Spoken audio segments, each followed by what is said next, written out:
J'aimerais partager avec vous l'une des stratégies les plus insidieuses de l'arsenal de Satan, la tentative de diminuer la signification du péché tel qu'il est présenté dans les Saintes Écritures. Le péché n'est pas quelque chose de trivial, quelque chose dont on peut plaisanter ou flirter. La Bible nous avertit dans Hébreux 3, verset 13, « Exhortez-vous les uns les autres, tous les jours, pendant le temps qu'on appelle aujourd'hui, afin qu'aucun de vous ne s'endurcisse par la séduction du péché. » Le péché trompe et, avec le temps, endurcit le cœur. Mais pourquoi le péché a-t-il une telle nature trompeuse? Précisément parce que Satan, l'ennemi juré de nos âmes, cherche à minimiser sa gravité à nos yeux. Le péché est coûteux, très cher. Les deux choses les plus chères au monde sont le salut et le péché. Le salut est cher à Dieu parce que le péché est cher à l'humanité. L'élément le plus douloureux du péché est que les gens n'ont aucune idée de combien leur péché leur coûte. Il ne s'agit pas seulement d'un aphorisme religieux, c'est une vérité profonde, tissée dans le tissu de l'univers de Dieu. C'est le coût énorme du péché qui a nécessité le sacrifice du Christ sur le calvaire. L'Écriture nous le rappelle dans Romains 6, verset 23, « Car le salaire du péché, c'est la mort, mais le don de Dieu, c'est la vie éternelle par Jésus-Christ notre Seigneur. » Pas seulement la mort physique, mais la séparation spirituelle d'avec Dieu, un gouffre éternel qu'aucun effort humain ne peut franchir. C'est là que la ruse de l'ennemi se manifeste pleinement. Satan essaie de déformer notre compréhension du péché, en redéfinissant et en façonnant notre perspective jusqu'à ce que le péché ne devienne pas un poison mortel, mais une indiscrétion mineure. Il peut murmurer « C'est juste un petit mensonge, tout le monde le fait » ou « Ce n'est pas si grave ». Il essaie de nous convaincre que les limites de la patience de Dieu sont illimitées, ce qui nous amène à nous demander « Si cela avait été vraiment mauvais, Dieu ne serait-il pas intervenu ?» Permettez-moi de vous donner quelques exemples pratiques. Il y a des hommes qui ont une deuxième famille dans un autre État ou dans une autre partie de la ville que personne ne connaît. De tels hommes croient que ce qu'ils font n'est pas si mal, parce que Dieu ne les a pas punis. Ils sont en bonne santé, la vie est belle, ils ont de l'argent à la banque et tout semble bien à leurs yeux. Cependant, ils commettent l'adultère. Sa perception du péché a changé. Je vis dans le péché, mais la vie est belle. Dieu me bénit toujours. Peut-être que ce que je fais n'est pas si mal. Un autre exemple est celui des femmes qui trompent régulièrement leur mari. Ils ne se sentent plus coupables de cela et ne perçoivent pas leur adultère comme un péché. De plus, il y a des hommes et des femmes qui vivent avec la dépendance de regarder des vidéos immorales sur Internet quand il n'y a personne. Les années ont passé et ils ont atteint un point où ils ont accepté ce péché comme faisant partie de leur vie. Ils ne voient plus le péché comme quelque chose d'aussi mauvais qu'il l'était autrefois. Qu'on se le dise, la tactique de l'ennemi semble fonctionner, n'est-ce pas? Lorsque nous regardons autour de nous, il n'est pas difficile d'identifier des chrétiens empêtrés dans des péchés qu'ils auraient évités auparavant. Ils ont été trompés par le mensonge que le péché n'est pas si grave, il n'est pas si mortel. Je fais cela depuis des années, dirait quelqu'un, et rien de mal ne s'est passé. Dieu ne m'a pas puni, peut-être que ce n'est pas si mal, mais c'est ici que la parole de Dieu offre un phare de vérité dans le brouillard de la déception. À maintes reprises, les Écritures exhortent les croyants à affronter et à rejeter le péché dans leur vie. Le Christ lui-même a exhorté ses disciples à adopter une attitude impitoyable envers le péché, à tel point qu'il a utilisé la métaphore graphique de l'arrachement d'un œil ou de la coupe d'une main s'ils nous font trébucher. Il ne s'agit pas d'un appel à l'auto-mutilation littérale, mais d'une déclaration catégorique, affronter le péché de manière décisive. Les conséquences sont très graves. Comme il est écrit dans Matthieu 5, versets 29 et 30, « Si donc ton œil droit te scandalise, arrache-le et jette-le loin de toi, car il vaut mieux pour toi qu'un de tes membres périsse que tout ton corps soit jeté dans la tribune des morts. Et si ta main droite t'offense, coupe-la et jette-la loin de toi, car il vaut mieux pour toi qu'un de tes membres périsse que tout ton corps soit jeté dans le séjour des morts. » Les répercussions du péché peuvent ne pas être immédiates. En tant que poison à action lente, il peut prendre des années à manifester ses effets, mais il n'en est pas moins mortel. Alors, lorsque les incitations de l'ennemi nous tentent de voir le péché comme sans conséquence, accrochons-nous à la parole de Dieu. Nous lisons le prix qui a été payé pour nos péchés, et nous sommes appelés à marcher quotidiennement à la lumière de sa vérité. Car alors que le péché est trompeur et endurcissant, la grâce de Dieu est abondante et douce, nous conduisant à la repentance et à la transformation. Face à la supercherie de l'ennemi, déclarons hardiment avec Paul dans Romains 7, versets 24 et 25, « Misérable que je suis, qui me délivrera du corps de cette mort? Grâce soit rendue à Dieu par Jésus-Christ notre Seigneur. » Ce n'est pas une révélation de dire que Satan, le père du mensonge, utilise de nombreuses armes dans sa lutte contre les enfants de Dieu. Cependant, une arme qui reste souvent cachée, déguisée en couche de tromperie, est l'outil subtil et insidieux de la peur. Lorsque nous ouvrons les pages de l'Écriture, nous trouvons Paul rappelant au jeune Timothée, « Car Dieu ne nous a pas donné un esprit de crainte, mais un esprit de force, d'amour et d'Esprit Saint. » 2 Timothée 1,7. Ce verset, rempli d'une telle richesse de sécurité, met en évidence une vérité profonde. La peur ne trouve pas son origine en Dieu. Ainsi, lorsque nous sentons les griffes de la peur s'enfoncer dans nos esprits, nous devons discerner son origine et sa vraie nature. La peur, à la base, est une tactique de l'ennemi. Pourquoi? Parce que la peur paralyse, réduit au silence et isole. Le croyant qui est dominé par la peur est rendu inefficace dans son cheminement spirituel et son témoignage. Satan ne le sait que trop bien. En instillant la peur, il cherche à créer une barrière entre le croyant et le but que Dieu lui a donné. Pensez aux innombrables fois dans la Bible où les serviteurs de Dieu ont fait face à des obstacles imposants ou à des adversaires menaçants. Son inclination humaine était de reculer de peur.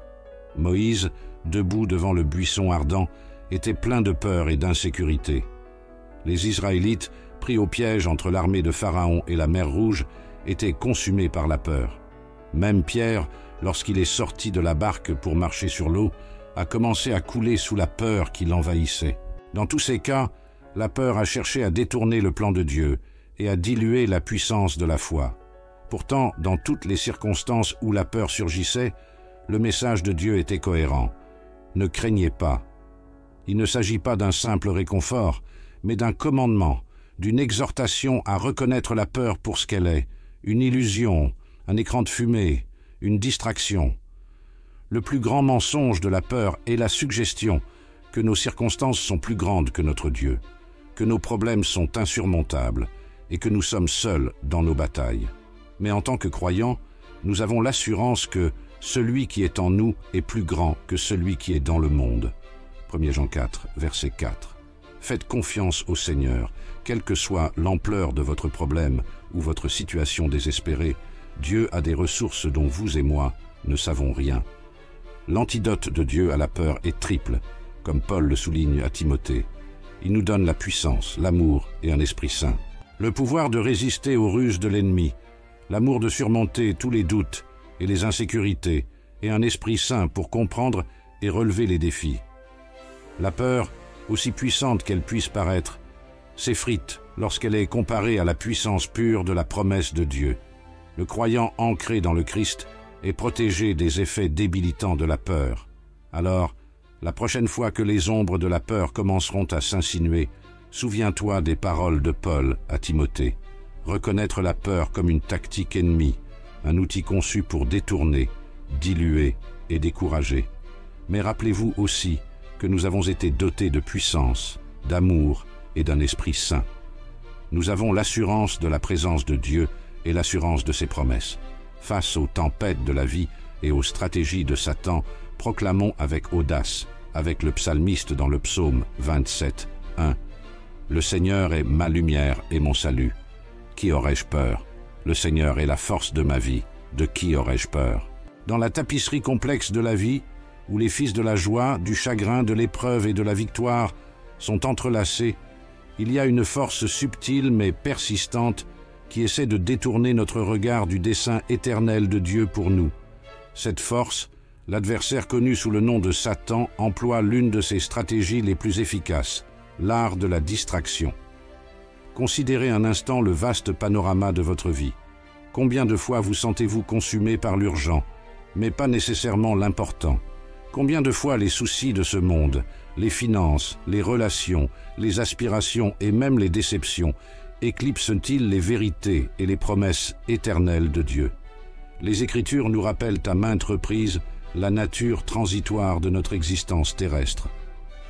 Jacques décrit notre vie comme une vapeur qui apparaît pendant un petit moment, puis s'estompe. Jacques 4,14. Bien que ces moments sur terre soient sans aucun doute significatifs dans la formation de notre caractère et de notre foi, ils ne sont qu'un clin d'œil comparé à l'immensité de l'éternité. Cependant, notre adversaire, toujours astucieux et observateur, reconnaît que la meilleure façon de faire dérailler le voyage d'un croyant n'est pas toujours par une opposition directe, mais plutôt par la distraction. S'il peut nous rendre si préoccupés par les soucis, les plaisirs et les ambitions de cette vie, il peut subtilement détourner notre attention de notre destinée éternelle. La société est occupée. Vous êtes occupé. Peut-être que vous m'écoutez en ce moment tout en faisant 3 autres choses. Pourquoi? Parce que vous êtes occupé. Notre société est une société supersonique, une société hyper propulsée. Café instantané, livraison le lendemain, 7 instants. Et vous pouvez souvent avoir l'impression que 24 heures ne suffisent pas pour accomplir tout ce que vous voulez en une journée. Je dois aller au travail, aller chercher les enfants, souscrire cette assurance, faire les courses, entretenir mes relations avec ma famille et mes amis, réparer ce qui est cassé, payer les factures, dormir, me réveiller et tout recommencer. La culture de ce monde ne vous laisse pas de temps pour Dieu. Il ne le laisse pas faire. Satan a façonné la culture de ce monde pour qu'elle soit infinie. Le monde est façonné de telle sorte que les gens comme vous et moi restent occupés. Le monde est façonné de telle sorte que nous devenons de plus en plus distraits. Est-ce que cela vous arrive? J'espère que non. Êtes-vous trop occupé pour Dieu? J'espère que non. Êtes-vous plus concentré sur l'ici et maintenant que sur l'éternité? J'espère que non. Êtes-vous distrait par les soucis de ce monde? J'espère que non. Le diable a-t-il tourné son esprit vers les choses de cette terre et non vers les choses éternelles? J'espère que non. En tant que chrétiens, nous ne pouvons pas nous conformer à la culture de ce monde. La culture de ce monde concerne aujourd'hui et cette vie.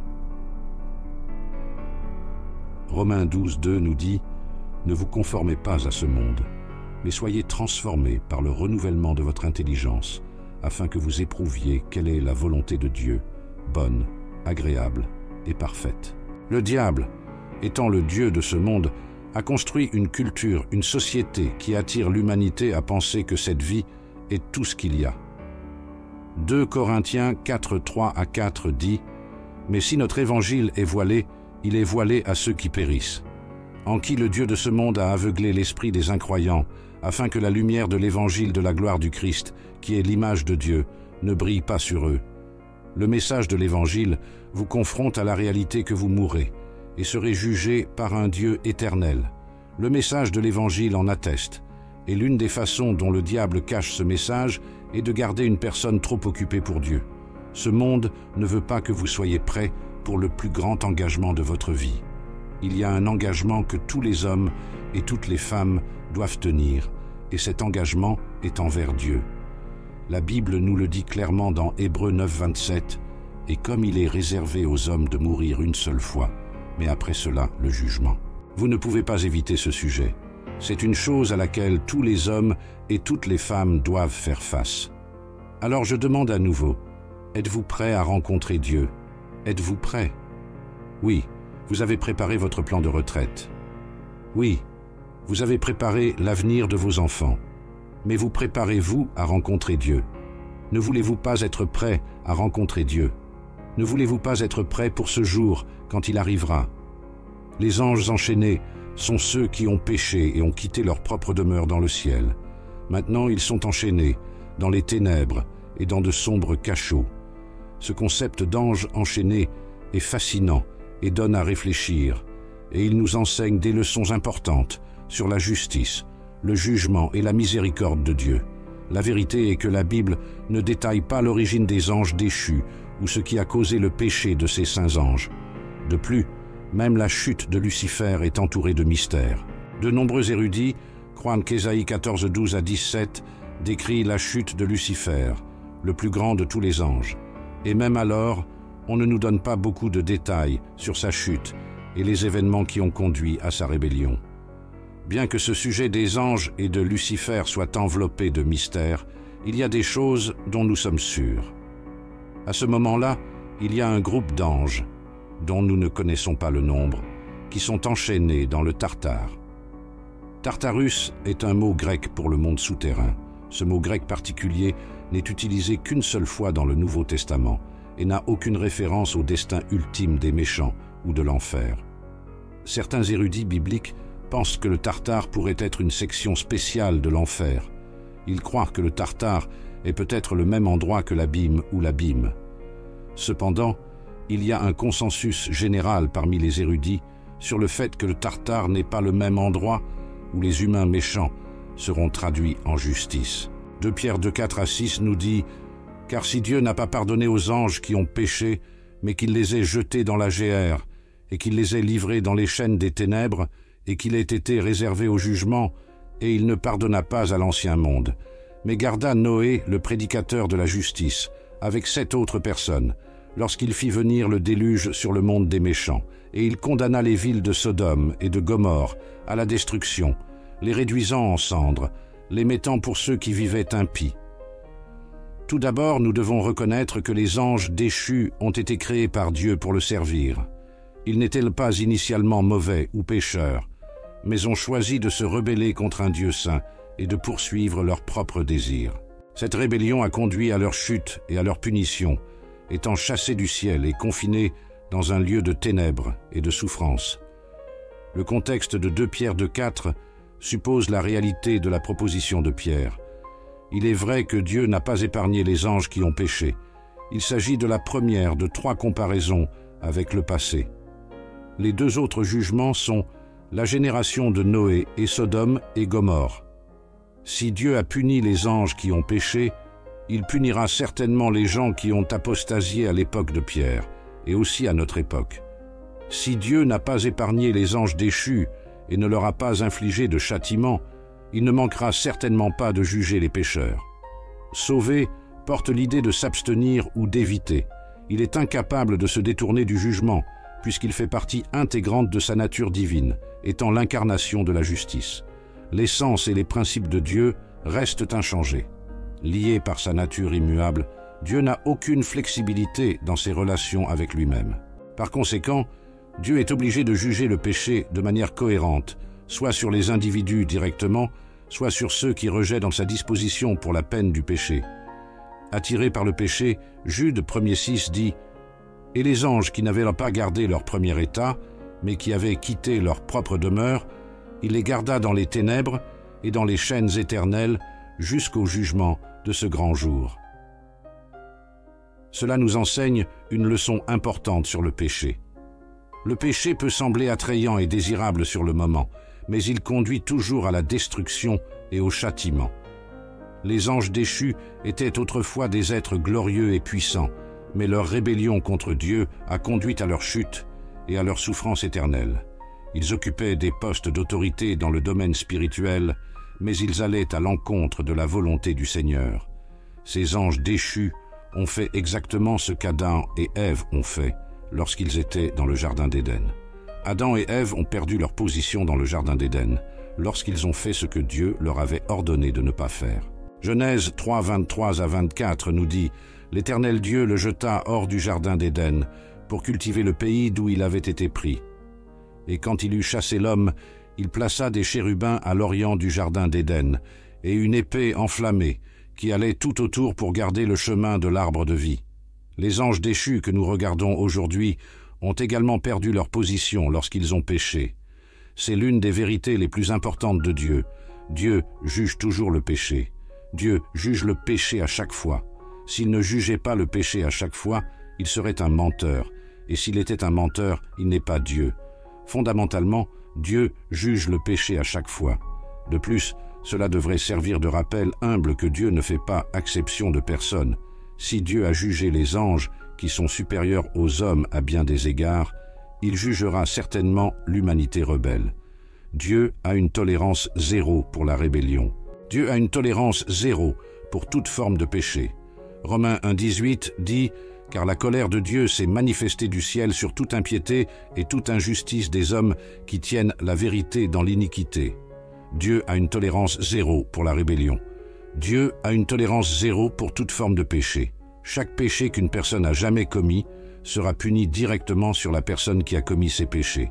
Et la seule façon pour un individu d'échapper à une punition complète pour ses péchés est d'accepter la mort substitutive de Jésus-Christ, le parfait, saint et juste sur la croix.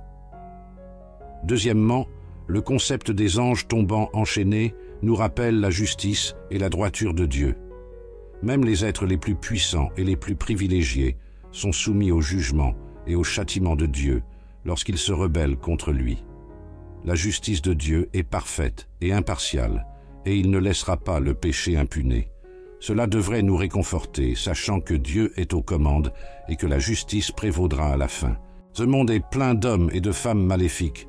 L'histoire est pleine d'hommes et de femmes mauvais. Et maintenant, dans le monde dans lequel nous vivons, il y a beaucoup d'hommes et de femmes méchants, des gens qui ont commis des crimes et des péchés atroces. L'histoire est pleine d'eux, des gens qui ont commis une quantité incalculable de mal et de ténèbres, qui peuvent sembler, à première vue, s'en être tirés avec le mal qu'ils ont commis. Cependant, il y a un esprit éternel et tout-puissant qui voit tout. Il jugera un jour chaque personne sur les actes qu'elle a commis.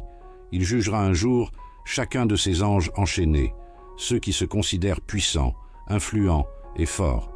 Tous seront traduits en justice. Maintenant, dans notre monde, il y a des hommes et des femmes qui, par choix, vivent des vies mauvaises. Il y a des hommes et des femmes qui, par choix, décident de vivre dans le mal. Il y a des hommes et des femmes qui, par choix, décident de tourner le dos à un Dieu saint et à sa sainte parole. Il y a des hommes et des femmes qui, par choix, décident de vivre pour leur propre plaisir, désir et désir égoïste.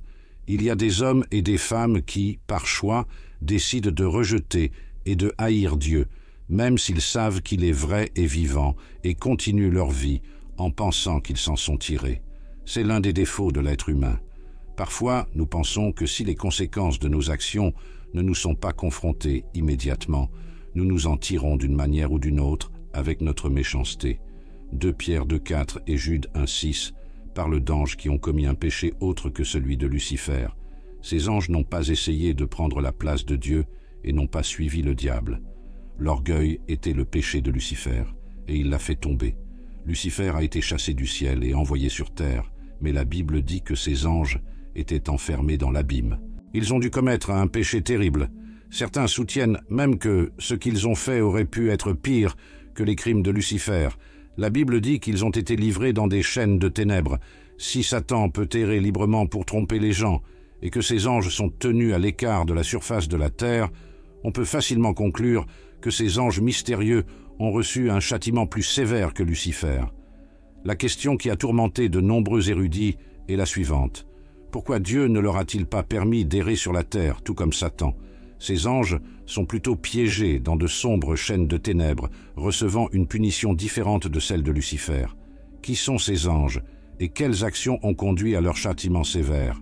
Pourquoi leur a-t-on interdit de parcourir la terre comme le diable? La plupart des érudits bibliques suggèrent que ces anges sont ceux mentionnés dans Genèse 6, qui sont descendus sur terre pour s'engager dans des relations avec des femmes humaines. Genèse 6,4 dit « En ces jours-là, il y avait des géants sur la terre, et aussi après, lorsque les fils de Dieu entrèrent parmi les filles des hommes, et engendrèrent d'elles des fils. C'étaient les hommes puissants d'autrefois, les hommes de renommée. Les enfants de Dieu, ou anges, ont vu que les femmes sur terre étaient belles, et ont abandonné leur place au ciel, échangeant leur place au ciel pour s'engager avec des femmes sur terre. » Jude dit « Et les anges qui n'avaient pas gardé leur principauté, mais qui avaient quitté leur propre demeure, il les garda dans les ténèbres et dans des chaînes éternelles jusqu'au jugement de ce grand jour. Ils ont quitté le ciel pour avoir des relations avec des femmes sur terre. C'était un péché terrible qui leur a causé des ennuis. Une autre théorie que certains érudits de la Bible croient est que ces anges sont les créatures que Jean a vues sortir de l'abîme dans Apocalypse 9. Apocalypse 9, 1-3 dit « Et le 5e ange sonna de la trompette, et je vis une étoile tomber du ciel sur la terre, et la clé de l'abîme lui fut donnée. Et il ouvrit l'abîme, et la fumée monta de l'abîme, comme la fumée d'une grande fournaise. Et avec la fumée du puits, ils obscurcissaient le soleil et l'air. Et de la fumée vinrent des sauterelles sur la terre, et une puissance leur fut donnée, comme la puissance des scorpions de la terre. Ces créatures auraient le pouvoir de tourmenter les êtres, tels que les anges. » Apocalypse 9, 7, 11 dit « Et les sauterelles parurent, comme des chevaux propres à la guerre. Et sur leur tête, il y avait comme des couronnes comme de l'or, et leurs visages étaient comme des visages d'hommes. Et ils avaient des cheveux comme des cheveux de femmes, et leurs dents étaient comme celles des lions.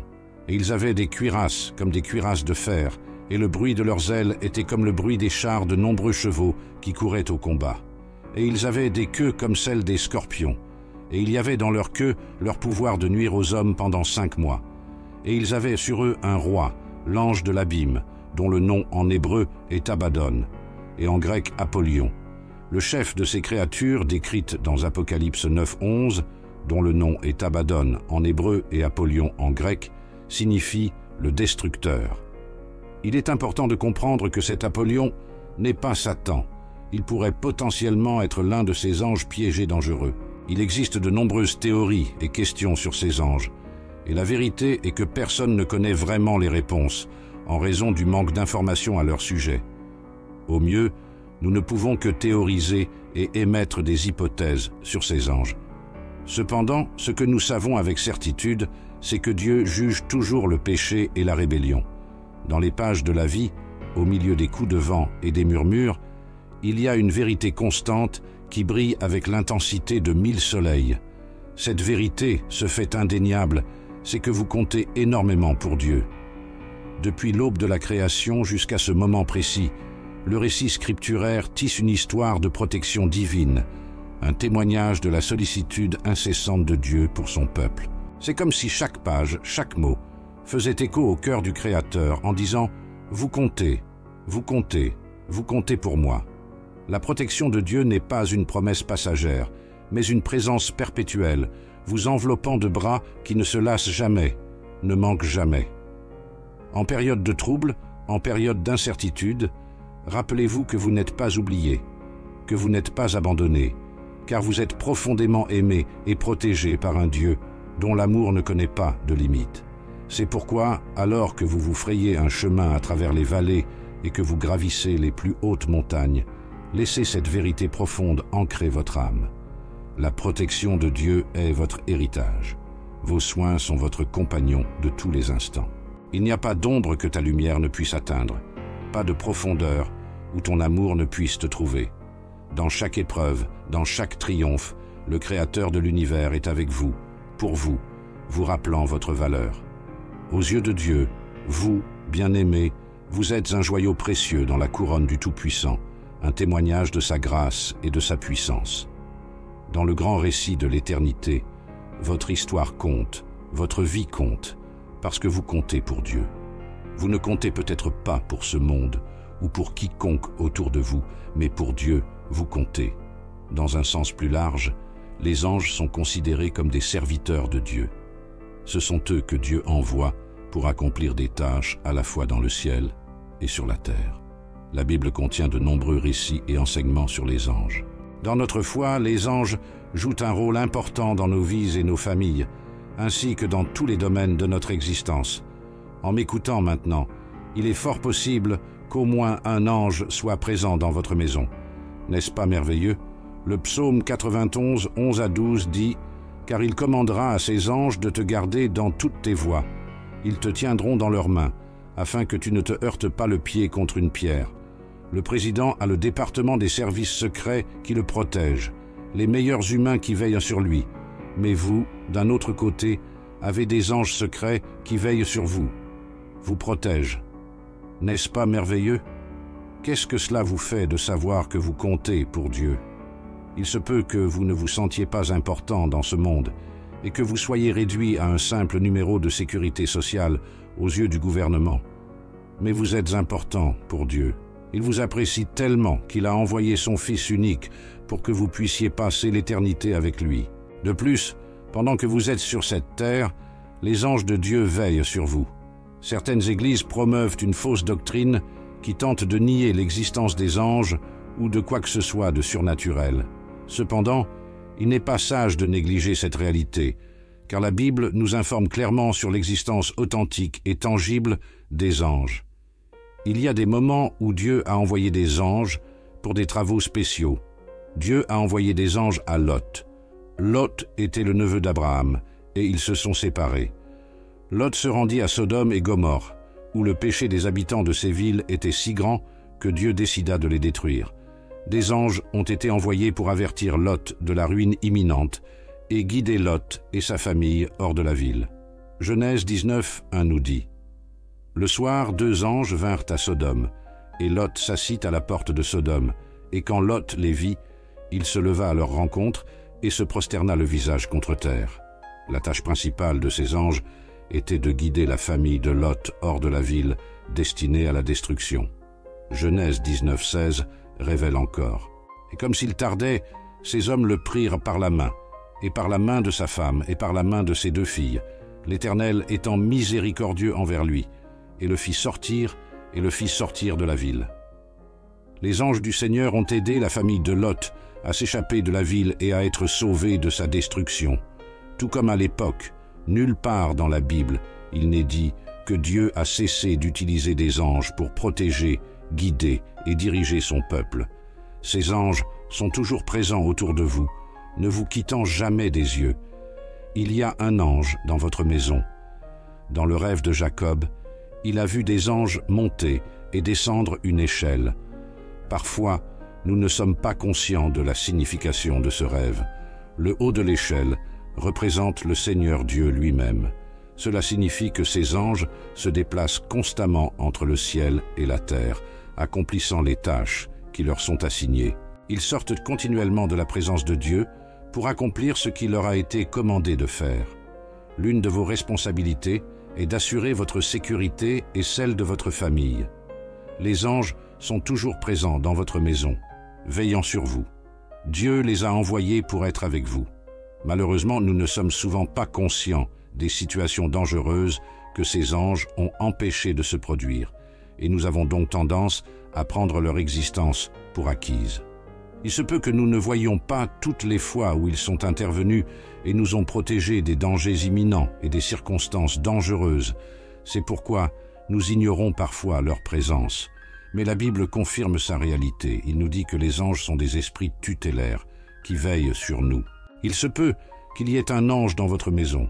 Si Dieu vous ouvrait les yeux, comme il l'a fait pour le serviteur d'Élisée, vous seriez étonné de ce que vous verriez et expérimenteriez. Il y a un véritable monde spirituel tout autour de nous. Nous n'existons pas seulement dans un monde d'êtres humains. Nous vivons dans un monde habité par des gens et des êtres spirituels. Dans Matthieu 18:10, Jésus nous instruit de ne pas mépriser les petits, car leurs anges qui sont dans les cieux voient toujours la face de mon Père.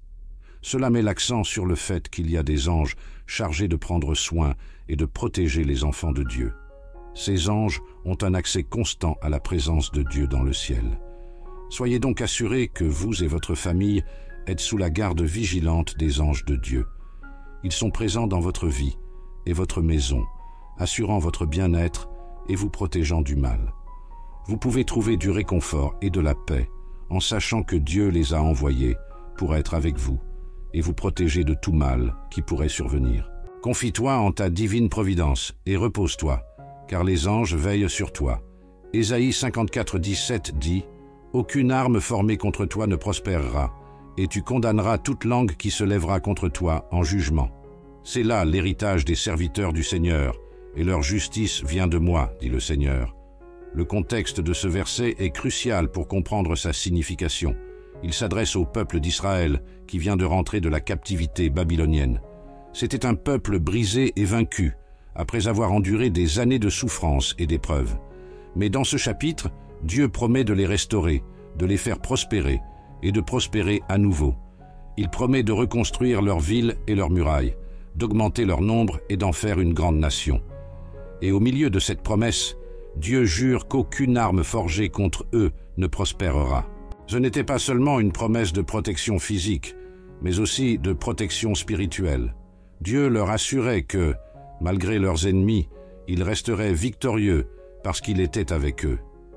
Aujourd'hui, en regardant cette promesse, nous pouvons voir comment elle s'applique non seulement aux enfants d'Israël, mais aussi à nous, en tant qu'enfants de Dieu. Tout comme le peuple d'Israël a fait face à des ennemis physiques et spirituels, nous sommes également confrontés à des ennemis dans notre vie quotidienne.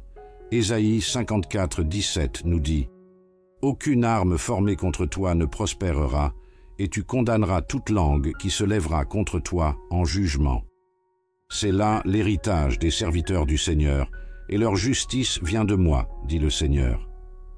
Qu'est-ce que cela signifie concrètement? Cela signifie que le Seigneur ne permettra pas que les armes formées contre ses enfants prospèrent. En d'autres termes, l'objectif de cette arme formée contre vous ne se matérialisera pas. Elle ne réussira pas dans sa mission. Remarquez comment la parole de Dieu mentionne le fait que des armes seront formées. En d'autres termes, vous pouvez passer par des épreuves et des batailles, mais ces batailles ne vous détruiront pas ou n'accompliront pas le plan du diable dans votre vie. Dieu ne s'est pas endormi au travail. Dieu ne dort jamais et ne dort jamais. Il veille sur vous. Parfois, cela signifie que le Seigneur retire l'arme de la main de l'ennemi de ses enfants. D'autres fois, cela signifie que Dieu permet au pistolet de frapper, mais en tire un plus grand bien que la douleur du coup immédiat. N'est-ce pas incroyable que nous servions un Dieu qui peut transformer de mauvaises situations en les meilleures choses qui vous soient jamais arrivées? N'est-il pas étonnant que Dieu soit un Dieu qui peut transformer de mauvaises situations en bonnes et de bonnes en meilleures? Genèse 50:20 dit « Tu as voulu faire du mal contre moi, mais Dieu l'a voulu pour le bien, pour faire ce qui est aujourd'hui, pour garder beaucoup de gens en vie. Amen. » Que Dieu vous bénisse tous et à la prochaine fois.